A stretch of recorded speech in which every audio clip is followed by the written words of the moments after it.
all four pitches were fantastic. I have a question for Elsa. So you have your, not because you're female, but because of your background.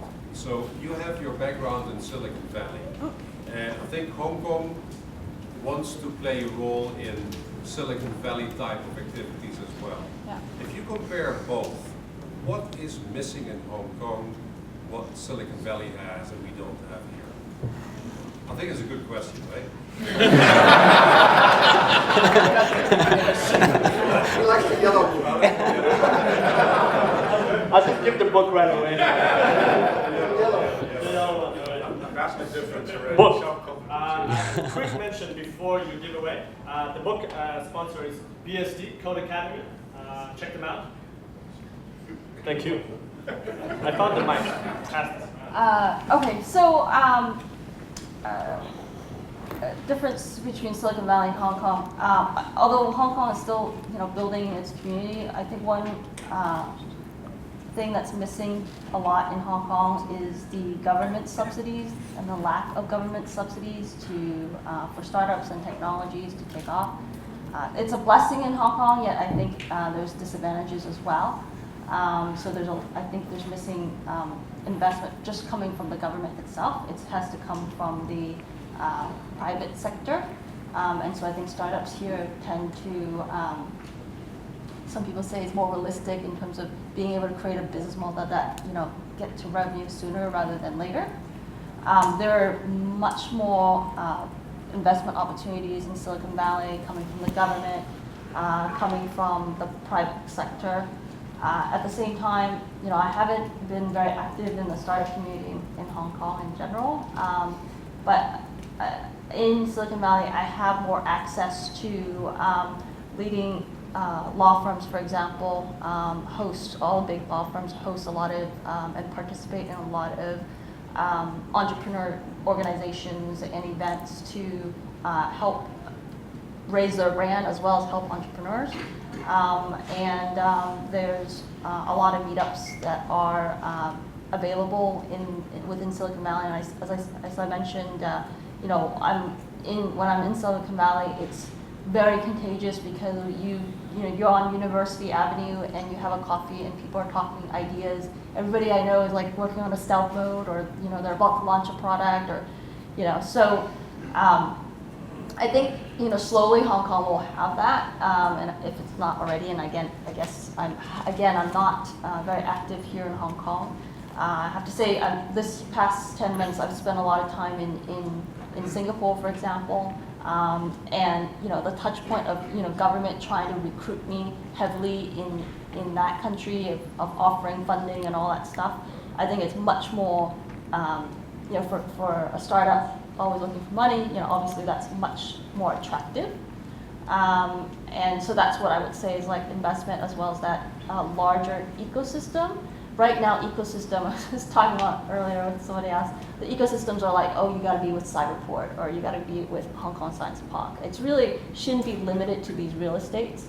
It really should be, open to more of a community as a region or as a city. That's kind of my take, I guess. Okay, thank you. In the front. Thank you. Well, I have follow-up questions to everybody. Why did you start your businesses, your companies in Hong Kong and not in Singapore, for example? Why Hong Kong?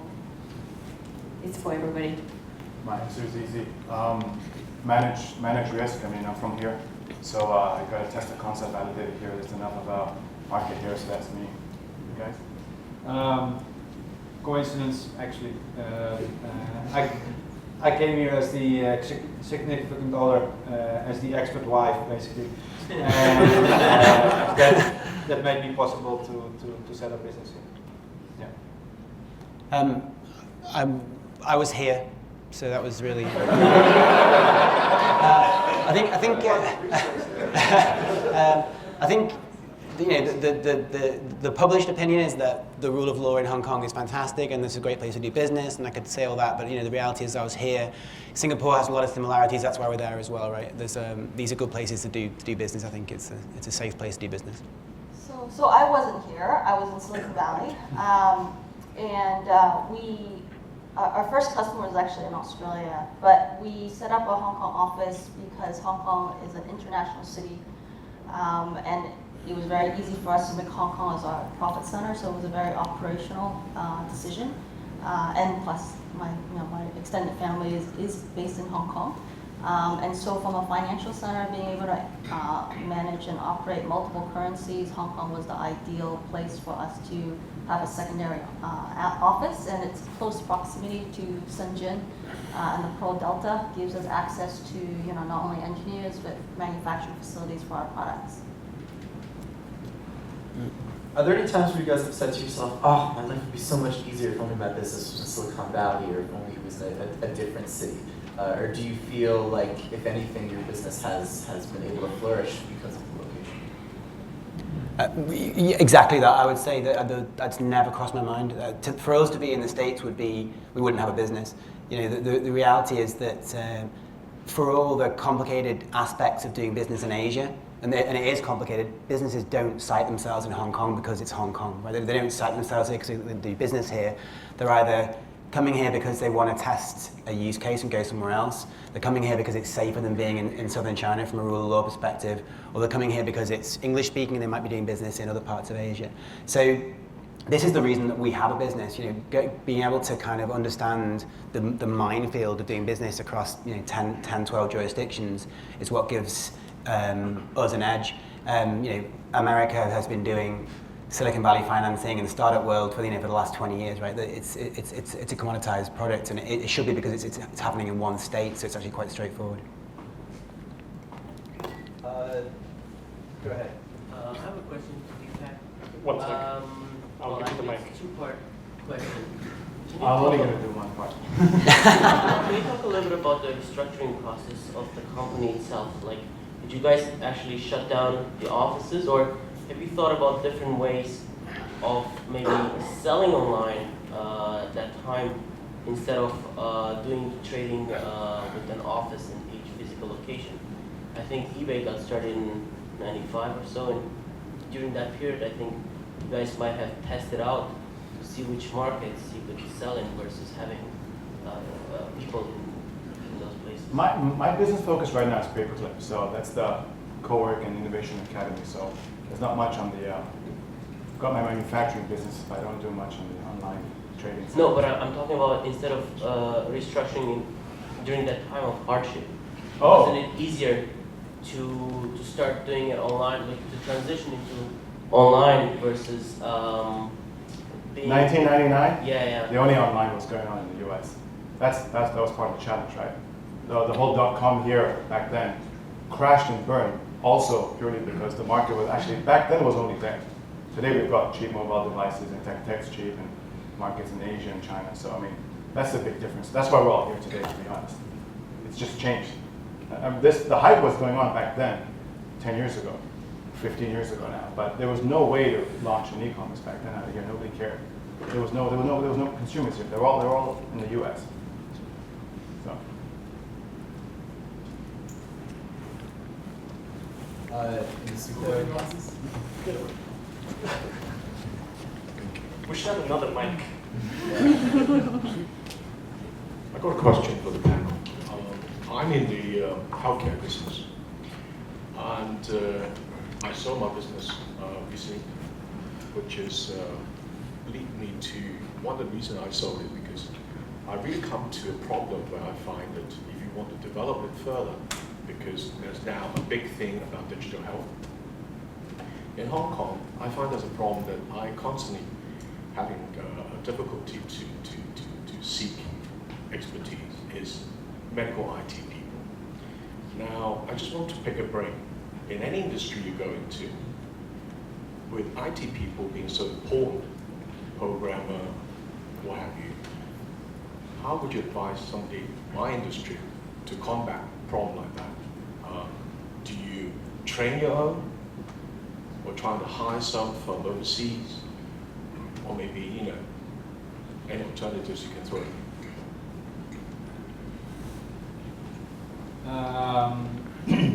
We're looking at you. Yeah, you're all looking at me. It's a tough question. Basically, what we're saying is, should I build my staff build it myself, or should I hire them? Because I'm not an engineer. I find one of the problems is if you're not an engineer, you really can't train your engineer. Train somebody who knows that business better than you. But then one of the problems that I find that if they're not in the business, give you an example. If you don't know the patient trail, you just can't do any coding. No. Yeah, because in theory, if you can't write it on paper, you cannot program it. So that's why you see that a lot of startups have a business co-founder and a technical co-founder. And then at that point, and that's the team that I talked about earlier, is that you can't just do that much alone. And together at that point, you have two people, or maybe, actually I always say you need 4 competences when you do a startup. That's business, that's technical, that's design, and that's marketing. And those 4 competences are the most important competences when you're doing a early stage startup. And that can be that you have 2 people that can do those 4 competences. Like for instance, a business person can also do marketing, Sure. and a technical person can also do designing. Sure. But at least those 4 competences you need. And the technical, yeah. the chances that you will find a technical person that also has extensive knowledge into the business person's knowledge of the industry are very slim. So I would at that point just say okay, find a technical person that's pretty well technically, and then together you can build something. From my experience is, at the end of the day, the problem and the vision. What I did was I basically did a lot of research, and then I architected what I want to build. I selected the languages that I want to build, not knowing what to write a line of code, as I said. Even within my company, my engineers argue with me in terms of the selection and how I architected the thing. But at the end of the day, people, if I write a spec and I write what I want to do and I have a very detailed documentation of what I need, now I always tell my engineers it's okay for you to tell me I'm wrong, and I will listen, and I will digest, and I decide which direction. So I see my engineers as supporting. I don't really have a technical co-founder. I don't have the luxury. So I did have to be competent and be up to date in terms of understand what are the problems, what are the trends in the technology, and be able to explain to my engineers why I'm selecting this technology, this type of coding framework or whatever, and why we're doing it. And I think my engineers don't question my technical capabilities, and so they don't challenge it as much because they know I do my research. So if they say something, I'm very quick to Google and understand what are they saying, is it true, what is Facebook, and I look at what is Facebook doing, what are other people doing. So I don't think just because I'm not technical, it doesn't mean that I can't architect and decide what that final product should be. In fact, my father's like, you're not supposed to code. You're supposed to just tell the coders what you want. And so that's what I've done. And it may not be a recipe for everyone, but that's what I've done. Is to architect what I wanted, right? But it's very important that you document clearly what you want. And they'll come back to you and say what's possible, what's not possible, and then decide together, work as a team. Can I just add, that was a super question, because coming back, tying into your question about Silicon Valley, okay, please ask him, white or yellow, you will get a book, basically. But just to tie in these 2 questions, we have a range of answers over here. And one of the things I like to say when I'm talking to people about Asia is that we are not Silicon Valley. And I know you guys you wrote the article recently about why did you launch in Hong Kong, right? So, or not Silicon Valley again. And this whole thing about technical co-founders, and one of the differences here is that massive lack of, let's say, technical expertise that's just lying around, or access to, okay? Secondly is we lack a massive market. Okay, two of the biggest hurdles of being here. There's a lot of plus points of being here, fine, about Hong Kong, you can talk to Invest Hong Kong about that. But how does a startup who isn't a technical person, who's got an idea, want to start? And this is where I think a lot of these startup weekend starting again, just networking, and then getting the mentoring, the right advice from people who've been through setting up a startup. I know one company, Jam and Johnny Quattro, who is not a technical co-founder.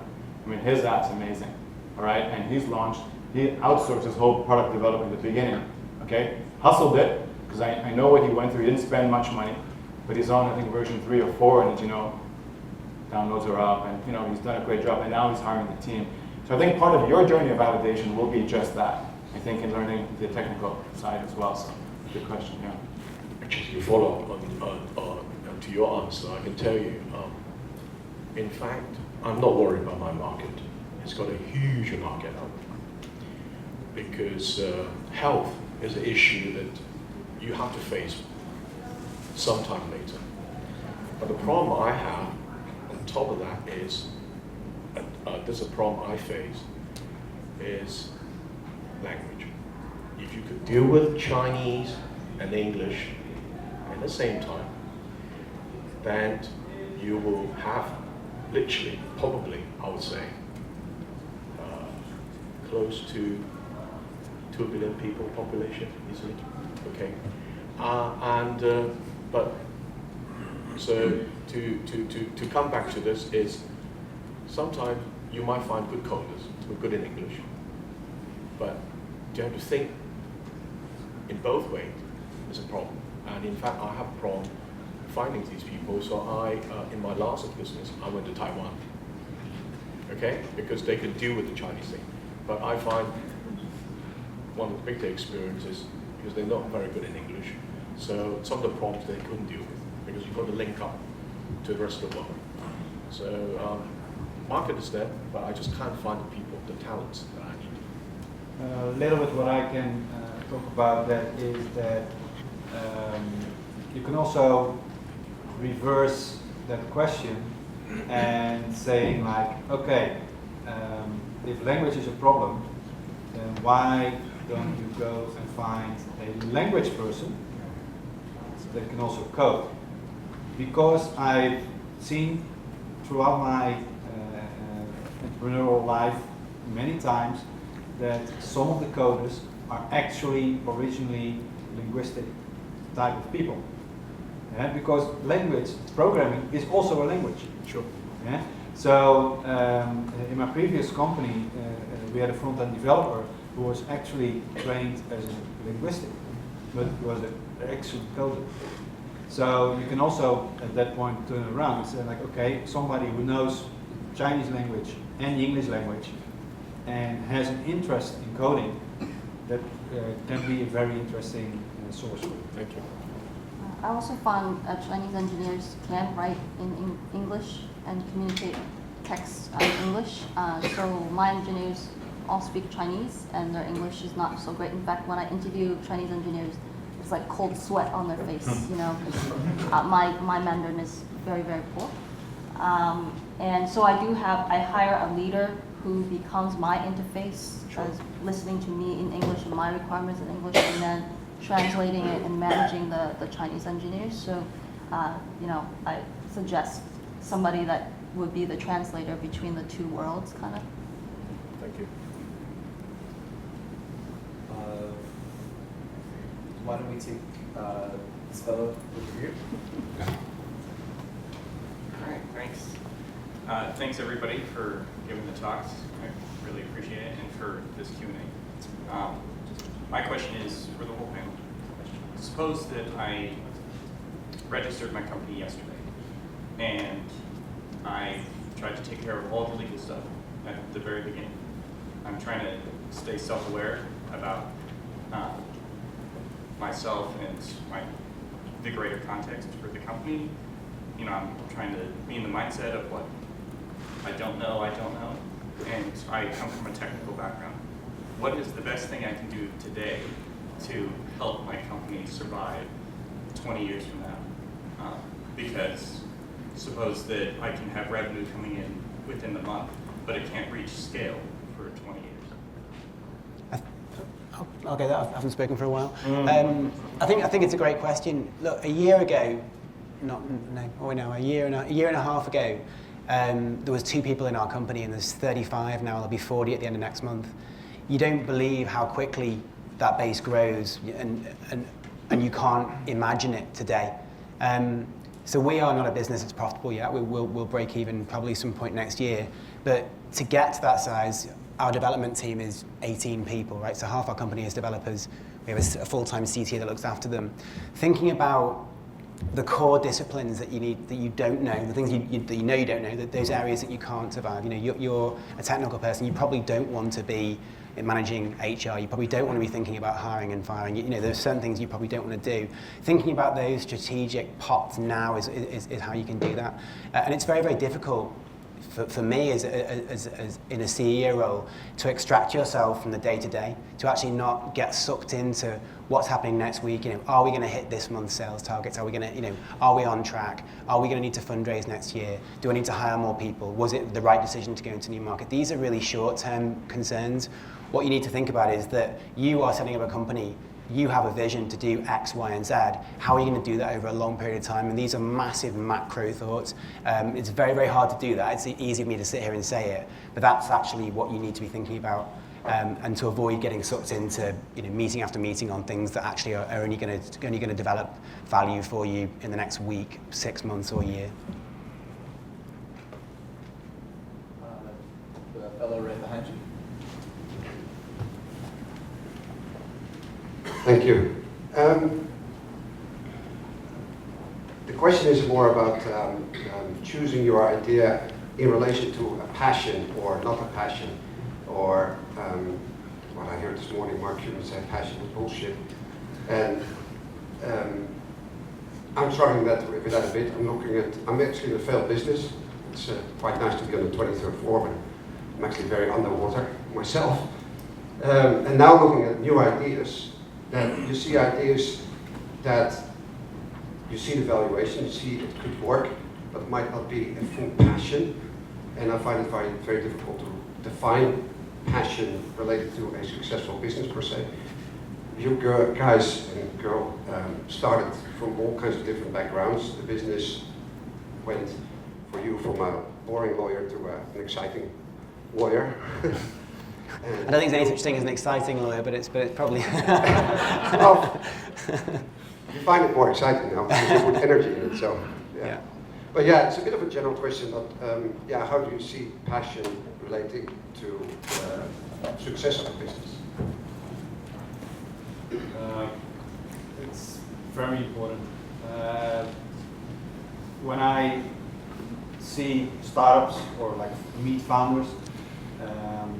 Especially when I'm mentoring at an accelerator, I mentor some accelerators, and then one of the first things that I look for is indeed the passion of those founders, because then you're also getting into a little bit of that ecosystem here in Hong Kong, for instance, is that we're often compared, not really with Silicon Valley, but often compared with Singapore.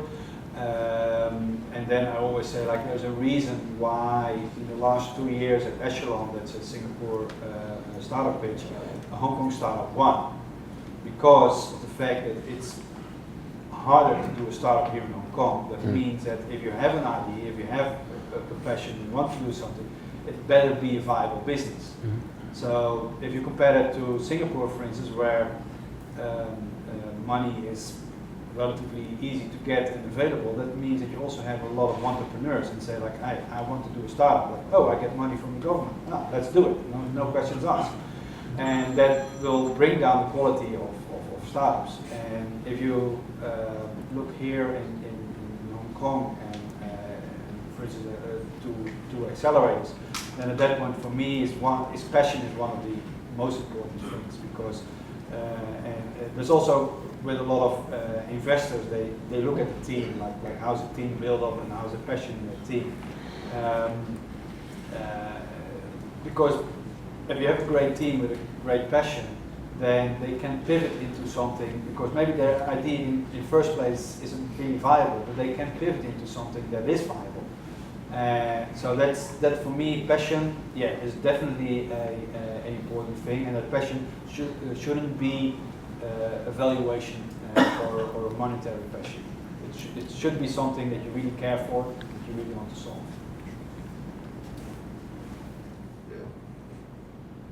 Passion is not equal to viable business.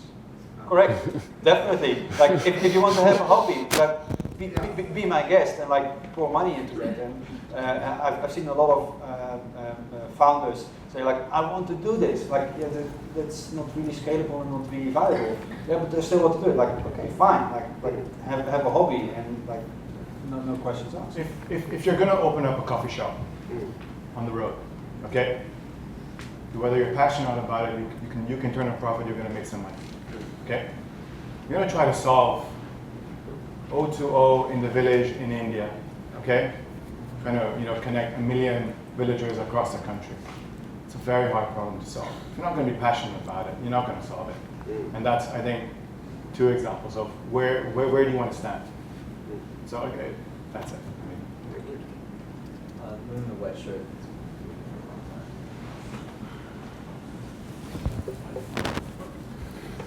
I have a question about sustainability in Hong Kong, and that's more about the talent pool. Because just looking around in this room, it seems that a very big group is underrepresented, and that is Hong Kong is still 94%, I may be wrong on the numbers exactly, Chinese. And if I look around in this room, there's a lot of foreigners, including me, of course. And I've gone to university here. I am about to be a PR, and if I look at my friends at my cohort at university, very few of them are interested in startups. Very few of them are interested in a different path, even though they may be very good, they may be very smart, they may be very talented. But it's looking at, when you try and hire someone, or when you try and build a good team, in the end, it's very hard to constantly convince immigration, yes, I need to get someone out of Hong Kong, and yes, please give me this visa. And I know there have been startups that have been unable to get people because they didn't have enough PR or enough people from Hong Kong in their team. So there's more and more, well, that's what immigration says. And there's more and more startups coming, and we're kind of all competing for the same number of people. And yes, we can grow a bit, but in the end, it might be very hard to constantly build on talent from overseas rather than from here. So kind of how do you see that? And do you think if we talk about building a community, is it possible to bring some local Hong Kongers into it? And if not, what does that mean for Hong Kong becoming a place for startups? Well, I've done a lot of hiring over the last year, so I probably can answer that question. I think there's probably 3 questions there actually. There's a question on visas, and there's a question on community, and there's a question on how hard it is to get staff. I'm not going to touch the visa issue because I know there's a very smart gentleman in the corner who's going to spend a long time later on talking about that. But needless to say, we've never had a problem getting visas for staff. We have 35 people, and I think we speak 25 languages, so that gives you an idea of where we're recruiting from, and it's not from Hong Kong, right? We try to. We universally try and recruit in Hong Kong. It's very, very difficult to find local-born, local people who want to work in startups. Now that's changing because we're not considered a startup now. Now we're an established business. There's a lot of us here. We've de-risked it. When you're having interviews, it's a very, very different situation now than it was a year ago. But a year ago, we actually have a co-founder who is born in Hong Kong. She's Cantonese speaking, and she went to school in Hong Kong. So we are a company that has Hong Kong founders. But it was probably sheer fluke that we got that way. And it's also because we needed Hong Kong qualified lawyers in our business to start off with, so naturally we were going to be shopping in the local talent pool, right? But I think, I think that everything you said is a reality. It's very, very hard. we're at these things a lot. This is probably approximately the uniform of colours of skin that you see. But I think what you don't see actually is that across Hong Kong, and I don't know this so well, but I see it more in our client base, is that actually there are two startup communities in Hong Kong. There's this startup community, and then there's another startup community which actually is incredibly local. And I don't think the two necessarily mix very well, and I don't know why that is, but that's my observation from seeing clients. That's true. For instance, one of the startups that I'm mentoring was accepted into, I think it's called TIPS, and it's like a local startup community program where startups are being helped, and they actually use being Cantonese as one of the unique selling points. So there is a kind of a mix, especially when it comes to technical people, like for instance, I think it's like next week, CodeConf. There you would see that's like for technical people, there the mixture is much more Chinese also into this into this community. But it is indeed can be a struggle to hire a local staff. But up until now, for me, that hasn't been very big problem. Or you already asked the question, right? But, yeah. Go ahead. But it's just follow up. Okay, let's say you found your talent in Hong Kong or abroad. So you found your team, you found your talents. The question is, how do you attract them? How do you convince them to work for you, considering the fact that startups usually have a small budget or no budget at all? I think this applies for even corporates. Same thing, because probably what you like trying to say, like you cannot offer the same kind of money as a corporate could do. At that point, you could try to offer them a piece of equity. That of course doesn't make a lot of sense in the beginning for a person like that, but can be when the company grows bigger. But that's just a challenge that at one point a lot of local staff aren't that entrepreneurial. You also have a cultural issue there that their parents want to see them work at a big corporation somewhere on the 23rd floor.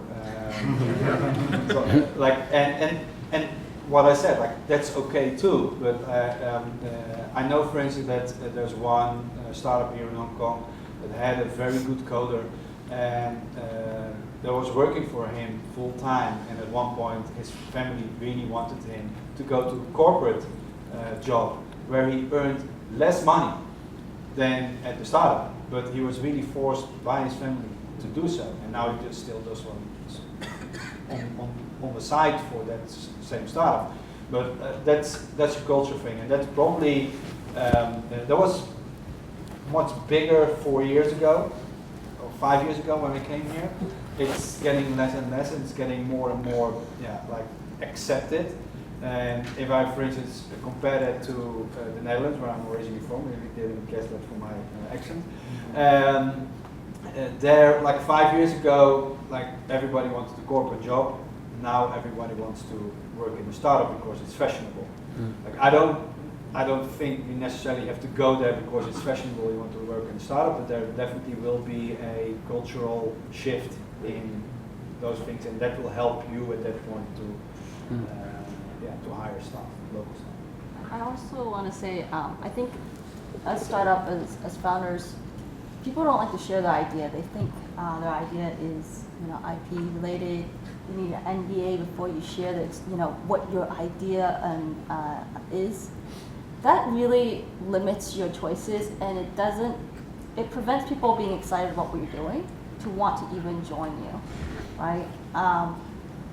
What I've learned over the years is to let go, right? IP is very important, and I have a great lawyer in Silicon Valley that helps me with IP, but at the end of the day, contracts, NDA, whatever it is, just be open and just talk to people about your idea or what you're working on and share. You know, we are in a sharing community mode worldwide right now. Don't be so afraid of that somebody's going to copy you, right? They might not do it as well as you because, you know, at the end of the day, it's how you execute. Just because you have an idea doesn't mean it's going to be a unicorn valuation. It's all about how you execute your idea. So just sharing your idea, your vision, where you're going, what are your tractions. You may not necessarily need an NDA for that. Okay, you must have to. At the end of the day, NDA is just a contract, it's just a piece of paper. You know, trust that person, build that relationship, build that rapport, and hopefully, you know, you motivate and attract them enough that they'll start working for you for free or at a lower cost. You know. Free, nice. Anybody that knows me, I'm always like free. In the back. Okay, so wait. This is for the panel. Because like one speaker talked about the challenge of financing, the other one talked about the legal aspect as well. So really, what are the legal and financing challenges that you face in Hong Kong compared to, say, in the US?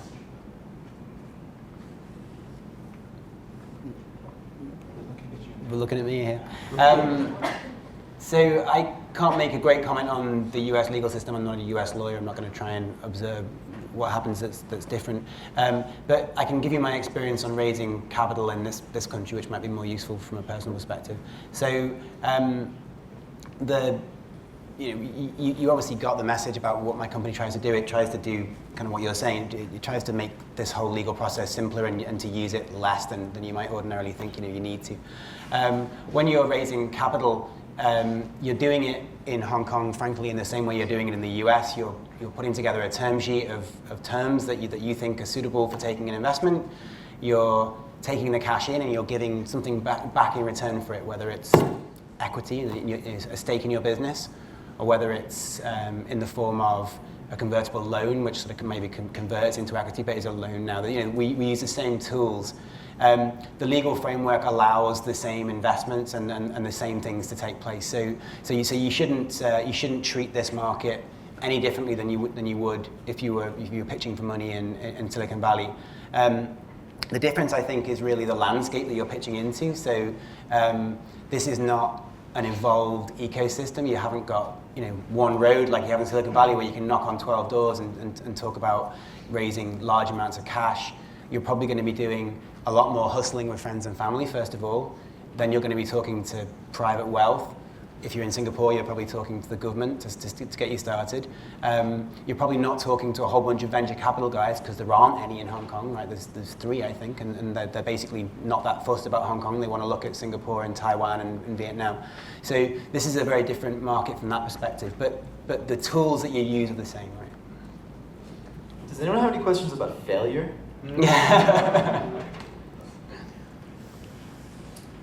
Shout it out. Wait, no. Yeah, I was waiting for the mic.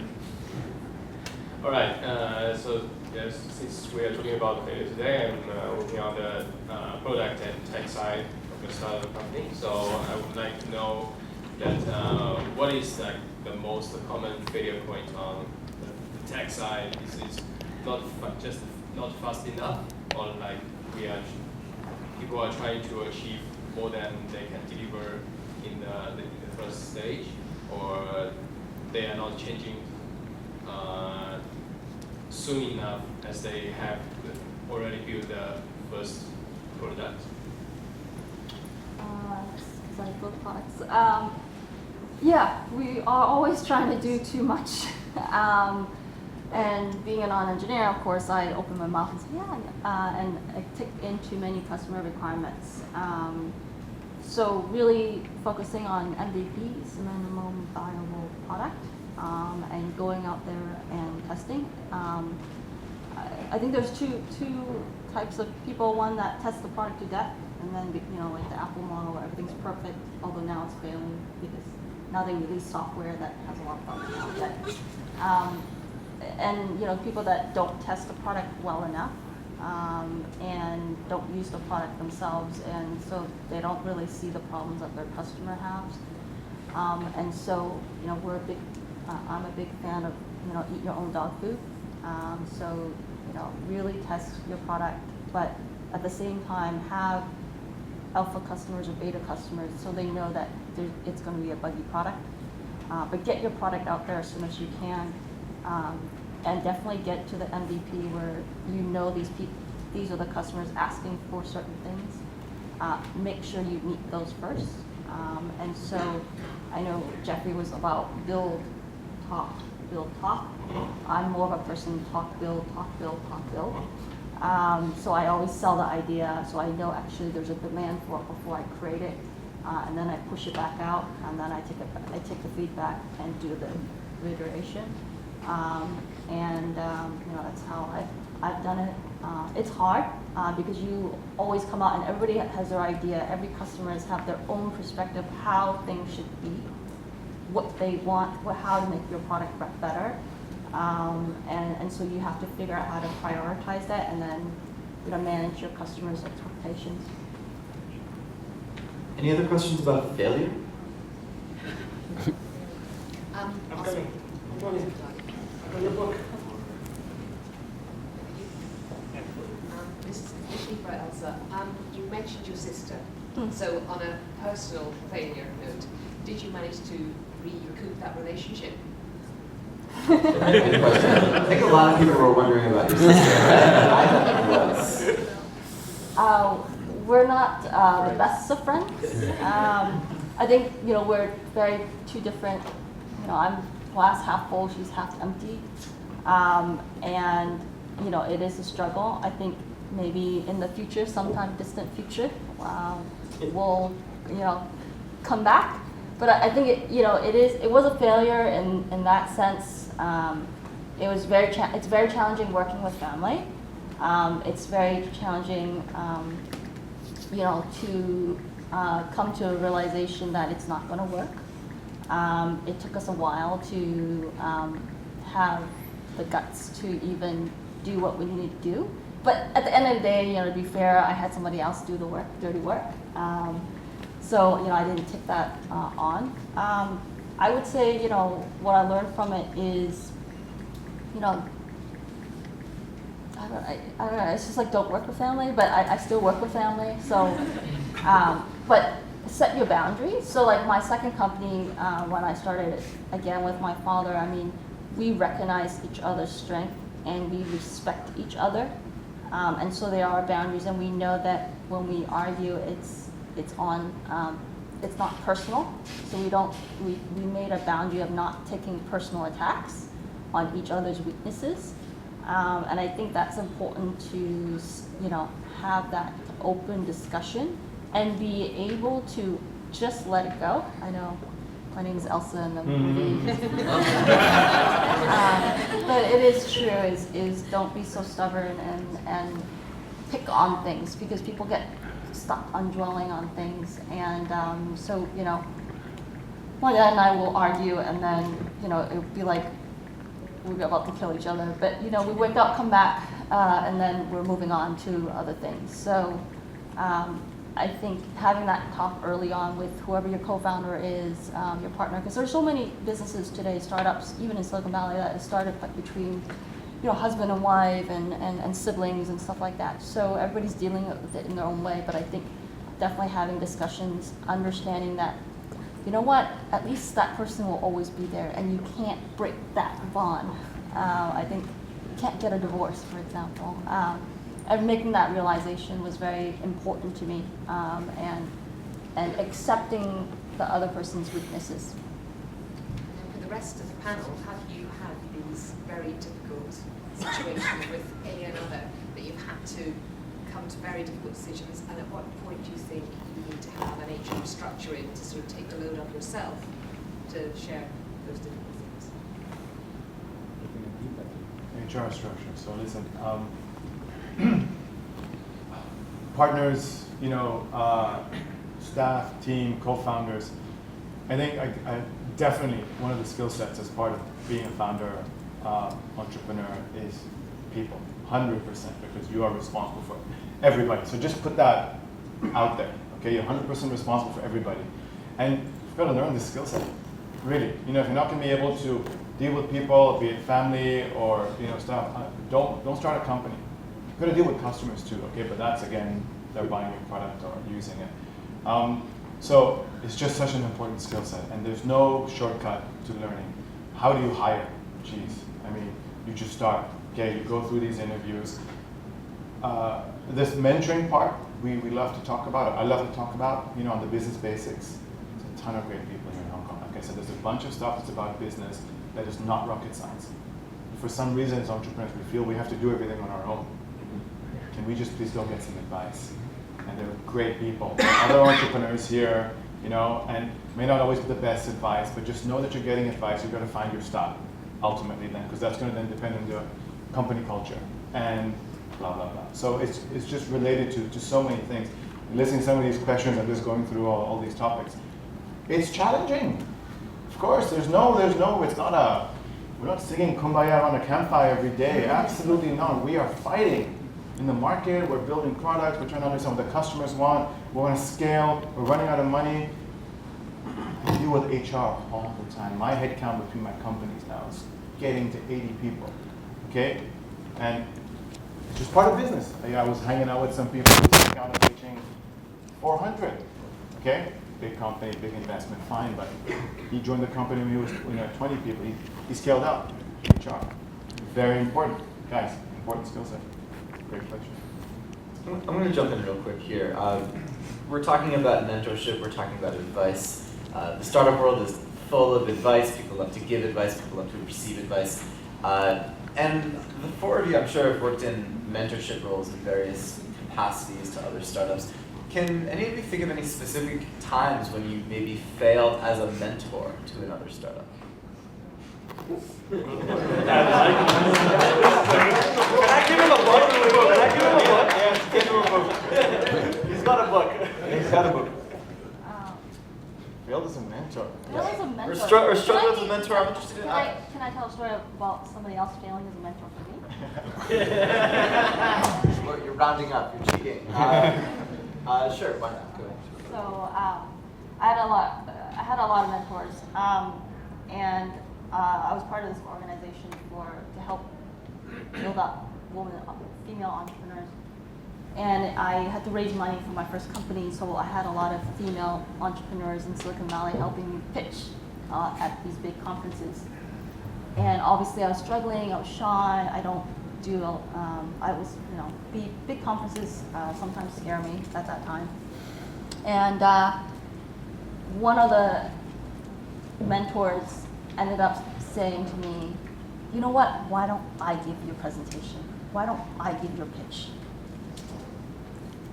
I didn't take her up for that offer, but I stopped talking to her after that. But that's something that I think about when I do mentor, is that I will never ask to do the work for the people that I mentor, because it's part of a learning experience for them. And I'm not learning anything if she was giving my pitch and she knew nothing about my company. I mean, she knew only the information tidbits that I gave her. But I would say that mentor definitely failed as a mentor. Can I just say that this example, and I just wrote in our newsletter yesterday about mentoring, by the way, because I am so, in a way, I'm really angry about what's going on in Hong Kong specifically, all right, and the poor quality of what's going on, okay? Two specific examples I gave, and her example is just spot on. Startups are only looking for fundraising, speaking to a mentor. Stop wasting our time, okay? Secondly, the mentoring that's going on here, they're acting like managing directors. Nobody knows your company better than you. Mentoring has two purposes, to challenge you and to advise you. You have to take your own decision as the entrepreneur, okay? So they're not your co-founders, they're not your investors, or generally, but if they are investors, they can still advise you, fine. They've got their interests, you've got to keep that in mind. So I mean, it's a powerful, I don't think anybody here is going to be failing as a mentor specifically. Again, we're not expecting them to follow our advice. And if we say that, they're going to be doing the work for you. You run away, in the opposite direction. But very strong views on mentoring. What have you found here? Jeffrey, you've been doing this for a while. Yeah, like it's usually, I don't know if you can really fail as a mentor if you like at that point say like, I see myself fail. It's more that at that point that you aren't able to convince I wouldn't say even convince, but like to mentor a founder into success. But that's usually a factor of the founder itself and not of the mentoring. But to get back to what Deepak just said is like, yes, indeed, in Hong Kong there are programs. They call it accelerator. I usually call it fluffy programs. There are PR machines for big corporations, and startups go there too, and then they probably get some value out of that. But like if the head of internal accounting or internal audit is on your mentor list for startups, like the head of internal audit, like what can you at that point give as value to a startup that's like 2-4 persons and like doesn't even have a revenue to speak of? Yeah. So if you are going to, as a startup, going to apply for a program like that, like be realistic what you expect from those kind of things. And if it is a PR program for a big corporation, use it as a PR program for a big corporation, and like put it big on your slides for, when you start like trying to get into 500 startups or Y Combinator or something else like that. Because those are the only programs, programs like TechCrunch, and those are the real accelerators. The real accelerators are the accelerators who are putting money into you and getting a piece of equity. So at that point, and have a ton of good mentors, because then at that point, the interest of the startup and the accelerator are also set, because the accelerator puts money into you and they get a piece of equity. So at that point, they really have a vested interest in your well-being. If you have a program that has mentors and they don't take equity and they don't invest in you, like what's the vested interest of that program into your? There is a caveat to that. I just have very fresh experience from one of these incubators, and what I found is that they're really interested in. I'm sorry for laughing. So it's just just very fresh experience. So what they're really interested in is to make money on you, and this is super clear. Just for example, to make what? Make money. Incubator programs. When they put money, of course they're interested in making money on you, and it's related to mentorship very much, because just recently, like a few days ago, it was like a mentor who tell us to make a list of all of what we do, including weekends, and put a price how much it will add value to a business. And then he literally said here, we should outsource everything, like our families, our relationships, everything. And it was so wrong for me personally. Like it's okay, it's maybe added value to a business to get rid of everything else in your life, probably. But down the road, like in the long term, probably it's really bad investment. If you outsource your kids, you outsource your future, right? It's not going to be your kids if you outsource them completely. But just to Jeffrey's point, I want to just make a caveat, okay, in terms of this accelerator and this whole accelerator industry. Let's just talk about that, okay? Just please keep in mind that even as an accelerator, their vested interest, because they're taking tiny pieces of equity and they're spamming their investments out, okay? They're just looking for 1 or 2 successes, and then they've got a return on their fund, okay? So agreed, they do have access to good mentors right now, okay? And concerning what we have available here in Hong Kong, they are, okay, everyone's looking out there now to go out there, okay? But just also keep that in mind. Don't go in naive thinking they've got 100% of your interests in mind. I mean, Paul Grimm just wrote an article, he's the original founder of Y Combinator, and about how VCs are now, telling startups, got some kind of idea just to raise their headcount, because they're funding them, they want them to get a high valuation, they want them to exit. So guys, just to startups, the onus is still back on you, all right, to decide where you want to be in this whole startup, okay? All right, we've hit our time limit, but if you guys have any other questions? One question, she's been raising her hand the whole time, but she hasn't raised it high enough. Thank you. In the future, specific jobs are going to disappear because technology will provide more effective ways to do that work. So this creates an ethical dilemma for entrepreneurs because it makes you wonder, like, will you develop a business that you know it will leave like a lot of persons without a job because your solution is more effective and you use technology in a small team, but you also need to be like competitive because now we compete in a global world, you know? So what will you do? Can I go first? Ethically, we should wipe out lawyers, so that makes a lot of sense. But actually, what we've seen very, very quickly, and what none of us expected at Dragon Law, is that we are now the biggest funnel of work into law firms outside of law firms themselves. So law firms are actually recruiting, in some instances, more lawyers to work for some of our clients because clients start to use our technology, and a lot of the clients that use our technology would never have gone to lawyers before. So actually, we're stimulating a new market. We didn't think we were. You know, the ambition was to remove lawyers, right? That was the plan. But actually, what we find now is that a lot of our customers just use the technology. But a lot of those customers, once they start using the technology and see the benefits of actually, you know, outsourcing some of this low-value work, then need more high-value work. And actually that creates a whole bunch of extra work for lawyers. So what we're doing actually is we're commoditizing the lower end of the legal market. You know, if you're 2 or 3 or 4 years qualified right now as a lawyer and you're doing sort of low value but high grunt work, you know, essentially drafting documents, then yeah, technology in this industry can replace what you do. But your aspirations as a lawyer are probably not to do that. They're probably to get through that and actually become a high-value advisor to clients and go out and do really interesting work. So actually, we don't touch on that. Now, whether we might do in the future, yes, I think we'd love to try and do that. And of course, then there's the dilemma of, you know, are we changing industries? But frankly, I was sitting at home the other morning and I was looking. I've got 3 children. My oldest is 6 and my youngest is, I don't know, how old is my youngest? Like, Mom? 5 months. 5 months, sorry.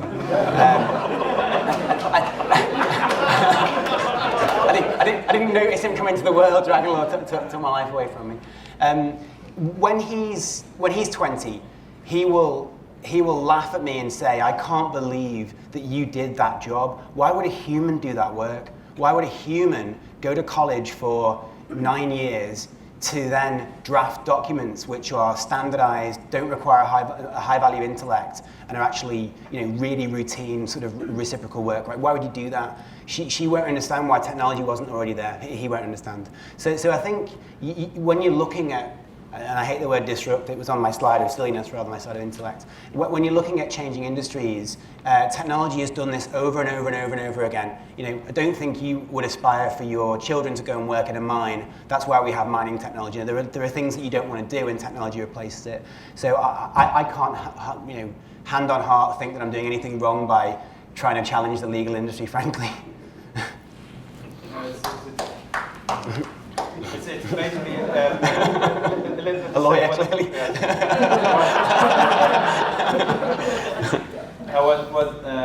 What you quite often you hear it now, what if all those jobs, everybody was saying exactly the same thing when the steam machine was invented, like the industrial age, everybody said but what about the people in the factories? What about people in shipping when the airplanes came?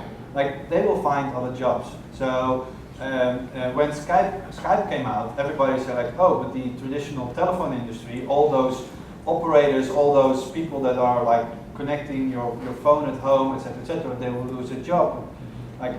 They will find other jobs. They will move on too, and there will be gradually low. I wouldn't be worried about if I would do another startup that I would be putting people out of business. Yeah, I mean, there's nothing unethical about progress, and in fact, we should be thinking about the other 3 billion people in the world who've got no access to any kind of lifestyle, because we're still the top 1% of this world. So this technology is going to help them all the power.